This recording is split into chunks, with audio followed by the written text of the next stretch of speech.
नमस्कार दोस्तों, स्वागत है आप सभी को। आज हम लोग कम्युनिटी हेल्थ नर्सिंग का बहुत ही इम्पोर्टेंट क्वेश्चन देखने जा रहे हैं और जिस भी क्वेश्चन में ज़रूरत होंगे एक्सप्लेनेशन का, वहाँ पर पूरी डिटेल्स में आपको समझाया जाएगा और बहुत ही अच्छे तरीके से आप सबका तैयारी चल रहे हैं और बहुत सारे स्टूडेंट क्लास ज्वाइन भी किए हैं, उनको सारा नोट्स भी मिल चुके हैं। जो भी अभ्यर्थी अभी तक क्लास नहीं ज्वाइन किए हैं, वो सारा कैंडिडेट इस नंबर पर कॉल करके व्हाट्सअप करके क्लास में जुड़ जाइएगा। जैसे ही आप क्लास में जुड़ते हैं उसी समय आपको सारा नोट्स मिल जाता है और कुछ क्लासेज हुआ है वो भी मिल जाते हैं और डेली जो क्लासेज होते हैं, डेली आपको क्लास का लिंक जो आप लोगों का ग्रुप चलते हैं उसके माध्यम से मिल जाता है। तो निश्चित रूप से आप लोग क्लास में जुड़ जाइएगा। सारा इन्फॉर्मेशन भी बहाली का मिलते रहते हैं आप लोगों को, तो एक भी क्लास मिस नहीं करिएगा। अगर आपको इस बार सिलेक्शन लेना है, इस बार अगर आपको जॉब करना है तो चलिए हम लोग क्वेश्चन स्टार्ट करते हैं। कह रहा है कि निम्न में से कौन सा रोग हड्डी तोड़ बुखार ब्रेक बोन फीवर के नाम से जाना जाता है। कुछ ऐसे बुखार आता है जिसमें कि बहुत पेन होते हैं शरीर में, मतलब कि पूरे बॉडी में मांसपेशिया के अंदर हड्डी तक भी दर्द करने लगता है। उसी को क्या कहा जाता है, तो ब्रेक बोन फीवर कहा जाता है। और ये किस नाम से जाना जाता है, तो इसको डेंगू बुखार के नाम से भी जानते हैं। डेंगू के कारण ये बुखार होते हैं और डेंगू कैसे होते हैं, तो एडिज नामक मच्छर के काटने से डेंगू होते हैं। ठीक है, ये हमने आपको डिटेल्स में बताया भी है पिछले कुछ क्लास में, आज भी हम आपको समझा दिए। अगला हमारा क्वेश्चन है कि निम्न में से कौन सा श्वसन तंत्र का रोग नहीं है। कुछ रोग का नाम दिया है और पूछ रहा है कि वो श्वसन संबंधित रोग या श्वसन तंत्र का रोग नहीं है।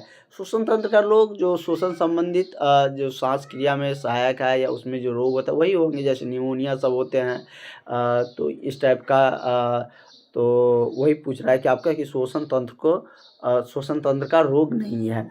इन्फ्लुएंजा, तो इन्फ्लुएंजा श्वसन तंत्र का ही रोग है। क्षय रोग भी श्वसन तंत्र संबंधित है। स्वाइन फ्लू भी है।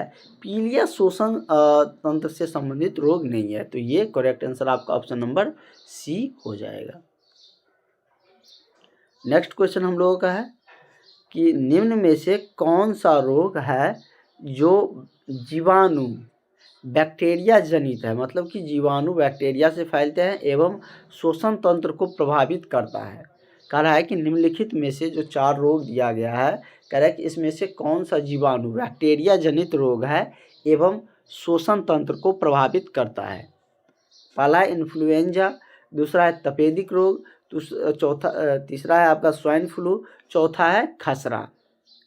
तो कौन सा रोग है जो श्वसन तंत्र को प्रभावित करता है, तो आपका तपेदिक रोग जो है वो श्वसन तंत्र को क्या करता है, तो प्रभावित करते हैं। मतलब कि तपेदिक में जो जीवाणु होते हैं, ये जीवाणु जनित रोग है जो कि श्वसन तंत्र को प्रभावित करता है। हालांकि निम्न में से कौन सा वाहन जनित है, मतलब कि फैलता है, जैसे क्या एक से दूसरे में फैलता है, तो वही कह रहा है कि वाहन जनित रोग इसमें से कौन से है। पहला है पीलिया, दूसरा है हैजा, तीसरा है टेटनस, चौथा है कालाजार। तो क्या होगा, तो वाहक जनित है, मतलब कि एक से दूसरे में जो फैल सकते हैं, जा सकते हैं। तो वाहक जनित रोग कौन सा है, तो वाहक जनित रोग कालाजार होता है। क्या होता है, कालाजार वाहक जनित रोग होते हैं। नेक्स्ट है मलेरिया को लेकर है कि मलेरिया रोग किसके द्वारा फैलता है। तो ये तो पता है आपका कि मलेरिया रोग मच्छर के द्वारा फैलते हैं, लेकिन इसमें दिया है कि वायरस, प्रोटोजोवा, हुकवर्म या सभी। तो किसके द्वारा, तो मलेरिया रोग जो है वो फैलते हैं आपको किसके द्वारा, तो ये आपका प्रोटोजोवा के द्वारा फैलता है। किसके द्वारा, प्रोटोजोवा के द्वारा। Correct answer option number B हो जाएगा। नेक्स्ट क्वेश्चन देखते हैं हम लोग। हमारा अगला क्वेश्चन है कि निम्न में से हैंसन रोग कौन सा है। कह रहा है कि हैंसन रोग जो दिए गए ऑप्शन है उसमें से कौन से हैं। जैसे पहला है कुष्ठ रोग, दूसरा है क्षय, तीसरा है मलेरिया, चौथा है आंतीय ज्वर। तो हैंसन रोग जो है वो कौन सा है, तो ये कुष्ठ रोग को हैंसन रोग भी कहे जाते हैं। तो करेक्ट आंसर आपका ऑप्शन नंबर ए हो जाएगा। अगला है कि निम्न में से कौन सा अंतर गर्भाशयी जो आईयूडी होता है उसके बारे में हमने पूरी डिटेल्स में आपको बताए थे। ये एक गर्भ निरोधक होते हैं, उपकरण कह सकते हैं, जो कि लगाए जाते हैं वजीना के माध्यम से, सर्विक्स में लगाया जाता है। और ये मतलब कि गर्भ निरोधक साधन है। ये तो हमने आपको बता ही दिया, इसका फिगर भी हमने समझाए थे। इस पर एक क्लास पूरी थ्योरी में लिए थे, तो वो क्लास आप लोग देखे होंगे। और वो सारा कुछ दिन ही पहले लिए थे, 3 से 4 रोज पहले वो क्लास लिए हुए थे। तो उसका आप लोग ज़रूर देख लीजिएगा, उसमें हमने पूरी डिटेल्स में बताया है। और जो नहीं किए हैं वो ज्वाइन करने पर आपको वो भी मिल जाएगा। तो ये होता है अंतर गर्भाशयी आईयूडी जो गर्भ निरोधक साधन है। वो कह रहा है कि इनमें से कौन से हैं। 4 ऑप्शन है। तो यूटी मतलब कि टी शेप का होता है, तो उसको CUT भी कह सकते हैं, मतलब कि कॉपर टी के नाम से भी जाना जाता है। मतलब कि टी शेप का उसमें लगा रहता है, इस तरीके से था लगा हुआ था ना, ऐसे रहता है। तो हमने वो फिगर भी आपको दिखा रखे थे। तो ये इसका करेक्ट आंसर क्या हो जाएगा, ऑप्शन नंबर आपका बी हो जाएगा। अगला क्वेश्चन देखते हैं क्या कुछ कह रहा है। अगला क्वेश्चन है कि निम्न में से कौन सा प्राकृतिक गर्भ निरोधक साधन नहीं है। प्राकृतिक रूप से गर्भ निरोधक साधन नहीं है। पहला है ब्रीस्टिंग फीडिंग, दूसरा है सेफ पीरियड, तीसरा है एब्सटिनेंस, चौथा है LNG20। तो इसमें से कौन कह रहा है कि प्राकृतिक गर्भ निरोधक साधक नहीं है। तो ये आपका प्राकृतिक गर्भ निरोधक साधन में नहीं आता है। तो ये आपका करेक्ट क्या हो जाएगा, इस क्वेश्चन के अनुसार ऑप्शन नंबर डी आपका सही हो जाएगा। आईओडी के बारे में बहुत डिटेल्स में चर्चा किए हैं, और उसका चर्चा एक बार और मिडवाइफरी टॉपिक में भी होगा, क्योंकि वो मेनली आईओडी उसी टॉपिक का है। और इसमें भी पूछ दिया है, तो भी हमने आपको वहाँ पर डिटेल्स में बता रखे हैं। अगला है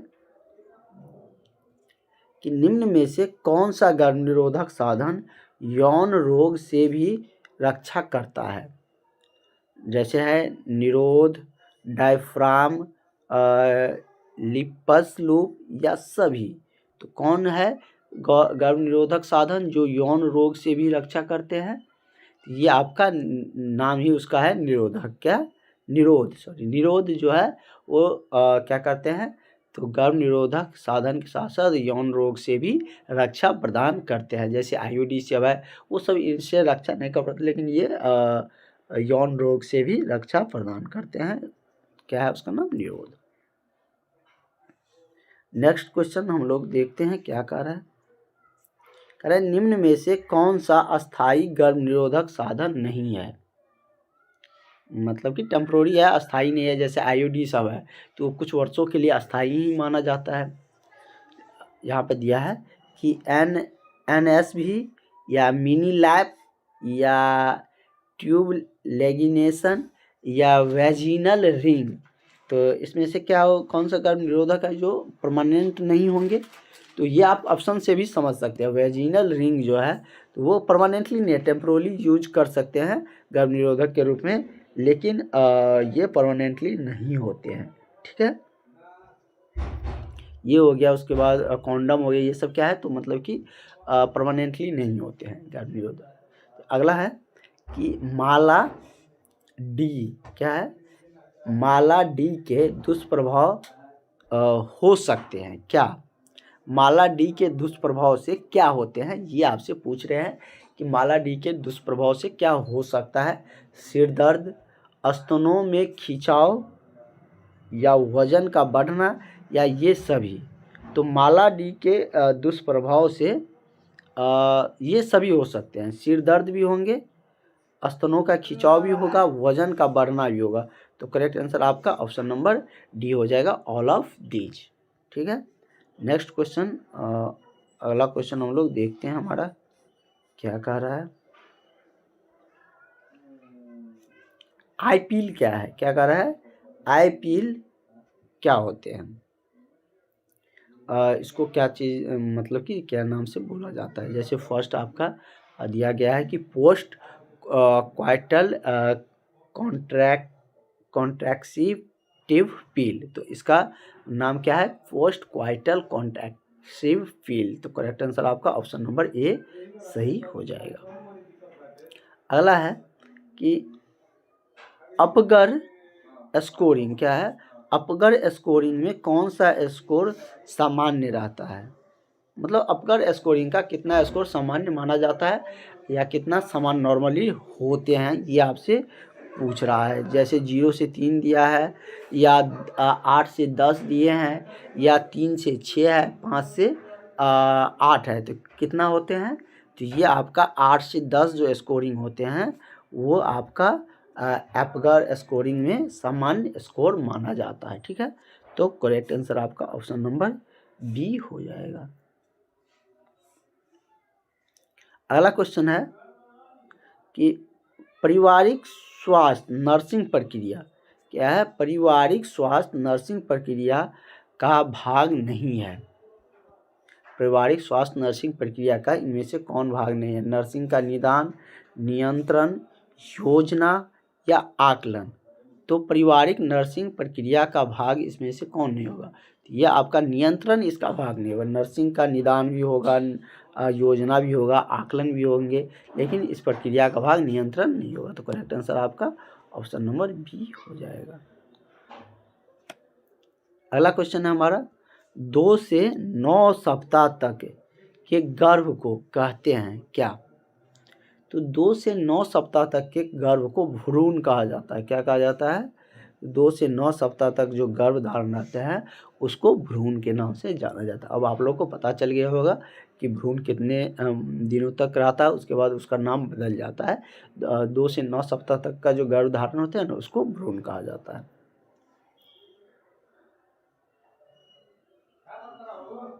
अगला है सबसे समान, कह रहा है कि जो सबसे नॉर्मल होता है तो उस सबसे समान जो प्रेजेंटेशन है वो कौन से हैं, ये आपको पूछ रहे हैं। जैसे कि शोल्डर, सेफेलिक, पोडालिक या ऑल ऑफ दिस, तो क्या होगा, तो इसका क्या हो जाएगा, तो ये जो केफालिक होते हैं वो सबसे सामान्य क्या होता है, तो मतलब कि प्रेजेंटेशन होते हैं। तो करेक्ट आंसर आपका ऑप्शन नंबर बी हो जाएगा। तो इस तरीके से हम लोग बहुत सारे क्वेश्चन किए भी हैं, और कुछ और क्वेश्चन हम लोग कर लेते हैं। इसके बाद हम लोग को लगभग ये टॉपिक का कुछ और सवाल बच जाएंगे, नहीं तो हम लोगों का लगभग क्वेश्चन हो जाएगा। और जो सवाल इसका कुछ बचेंगे उसको भी हम लोग कर लेंगे, नहीं तो नए टॉपिक के बाद भी उसको कर लेंगे। वैसे बहुत लंबा चैप्टर था, इसलिए हम लोगों को इस टॉपिक को समाप्त करने में थोड़ा सा समय भी लगा।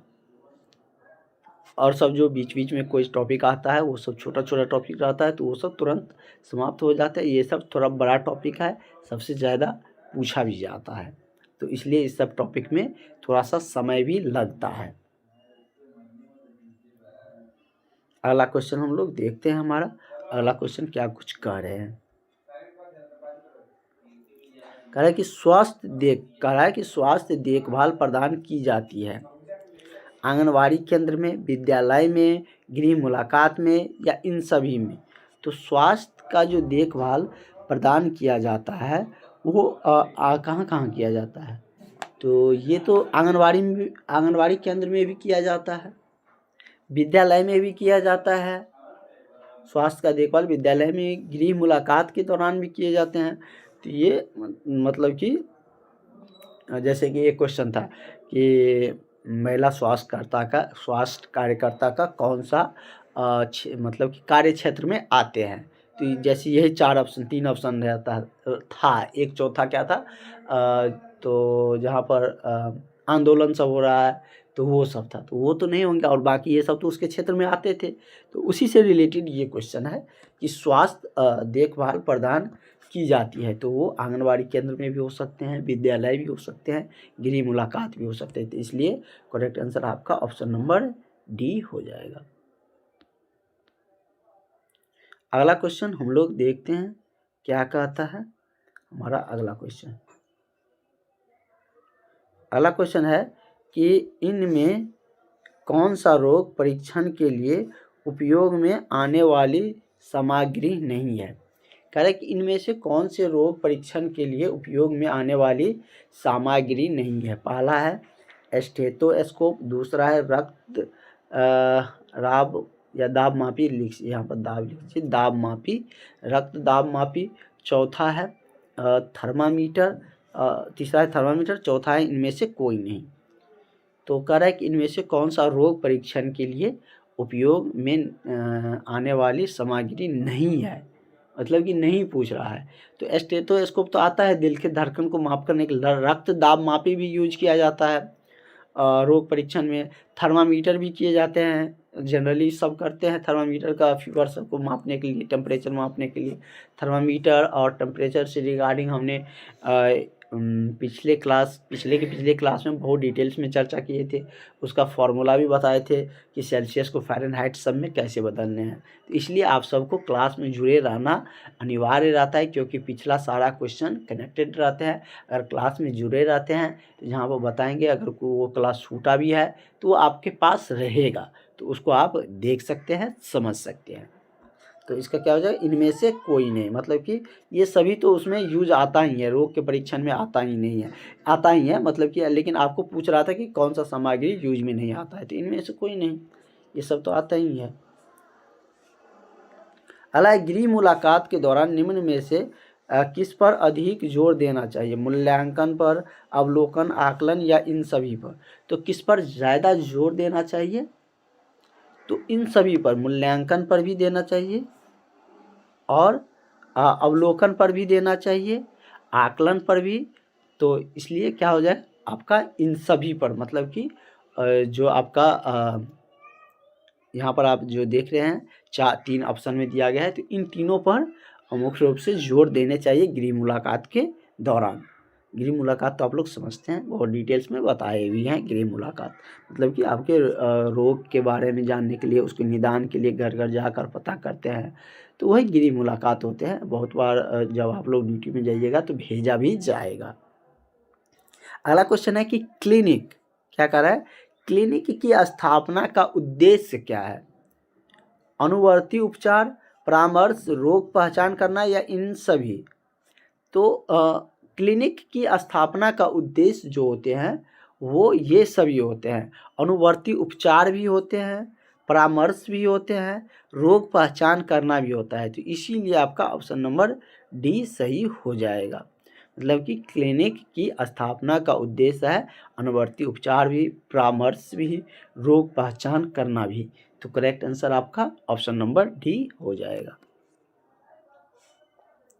अगला क्वेश्चन हम लोग देखते हैं, ये भी क्लिनिक से ही रिलेटेड है। कह रहा है कि क्लिनिक में नर्स का कार्य क्या होता है। क्लिनिक तो आप लोग जाने, लेकिन वहाँ पर नर्स का कार्य क्या होता है, स्वास्थ्य शिक्षा, चिकित्सक के आदेशों के अनुसार अनुसरण करना, मतलब कि स्वास्थ्य का शिक्षा या चिकित्सक के आदेशों के अनुसरण करना भी, रोग पंजीकरण या इनमें से सभी। तो क्लिनिक में नर्स का काम क्या होता है, तो ये सभी नर्स के ही काम है। स्वास्थ्य शिक्षा भी और जो चिकित्सक के द्वारा, जो डॉक्टर्स के द्वारा आदेश दिए जाएंगे उसका अनुसरण करना, रोगों का पंजीकरण करना, तो ये सब एक नर्स का कार्य क्षेत्र में ही आते हैं, उसका कार्य भी है क्लिनिक कार्य में। तो अब आप लोग जैसे जॉब करिएगा, जाइएगा तो क्लिनिक के किसी क्लिनिक में लगाया जाएगा, तो जिस भी सेंटर पर लगाया जाए तो वहाँ पर आपको स्वास्थ्य शिक्षा पर भी सारी कार्य करने होंगे। जो भी आपका जो सीनियर डॉक्टर्स होंगे तो वो अगर आप कोई आदेश देते हैं तो उसका अनुसरण भी करना पड़ेगा आपको, रोगी का पंजीकरण भी करना पड़ेगा आप ही को। तो ये सब आप ही का कार्य होता है। उसके बाद कुछ दिन आप लोग कुछ वर्षों तक वर्क करने के बाद एक्सपीरियंस हो जाते हैं, तो और भी अच्छे जो डॉक्टर लेवल का वर्क होता है वो भी कुछ कुछ कार्य आप लोगों को दिए जाते हैं जब एक्सपीरियंस हो जाते हैं। तो और बहुत सारे कैंडिडेट जो क्लास में रहते हैं वो संविदा पर कहीं जॉब भी करते हैं, तो उन सबको और भी बेहतर पता है कि क्या सब कार्य किए जाते हैं वहाँ पे। तो हम लोग को 25 क्वेश्चन हो चुका आज, लगभग 25 क्वेश्चन देख लिए, इस लगा के 25 हो जाएगा, ज़्यादा क्वेश्चन नहीं करेंगे। ज़्यादा में आप लोग का उतना ही क्वेश्चन होना चाहिए जितना आपको अच्छा से रिवाइज कर सके, पढ़ सके। कह रहा है कि हृदयघात हार्ट अटैक रोगी को कहाँ रेफर करने की आवश्यकता होती है। जो हार्ट अटैक वाले जो रोगी होते हैं उसको कहाँ पर रेफर करने की आवश्यकता होती है। हृदय रोग चिकित्सालय में, ट्रोमा सेंटर में, या जिला चिकित्सालय में, या स्नायु रोग चिकित्सालय में। तो इसको कहाँ पर रेफर किए जाते हैं, तो इन्हें हृदय रोग चिकित्सालय में, अगर हार्ट अटैक आया तो हृदय रोग चिकित्सा में ही जाएगा, तो इसको हृदय रोग चिकित्सालय में ही रेफर किए जाते हैं। तो इस तरीके से हम लोग का 25 क्वेश्चन आज हो चुका है, और नेक्स्ट क्लास में इससे आगे का भी कुछ क्वेश्चन कंटिन्यू करेंगे। अब ये टॉपिक ज़्यादा नहीं चलेगा, इसके बाद हम लोग को नया टॉपिक आ जाएगा। लगभग बहुत सारे क्वेश्चन हम लोग इसमें कर चुके हैं, तो इसके आगे के क्लासेज में हम लोगों का जो भी इसके आगे का कुछ क्वेश्चन बच रहे हैं वो सारे क्वेश्चन देखेंगे, और उसके बाद हम लोग नए टॉपिक की तरफ भी बढ़ेंगे। और इसलिए जो भी अभ्यर्थी अभी तक क्लास नहीं ज्वाइन किए हैं, इस नंबर पर कॉल करके, व्हाट्सएप करके क्लास में जुड़ जाइएगा। तो आपको सारा जो भी क्लासेज हो रहे हैं वो क्लासेज मिलते रहेंगे, नोट्स मिल जाएगा, आपकी तैयारी बहुत ही बेहतरीन होते चलेंगे, जिससे कि आप इस बार एग्ज़ाम निकाल सके और जॉब ले सके। और भी आगे की जो इन्फॉर्मेशन रहता है वैकेंसी का, उसकी भी जानकारी आपको मिलते रहते हैं। तो चलिए हम लोग मिलते हैं नेक्स्ट क्लास में। Thank you.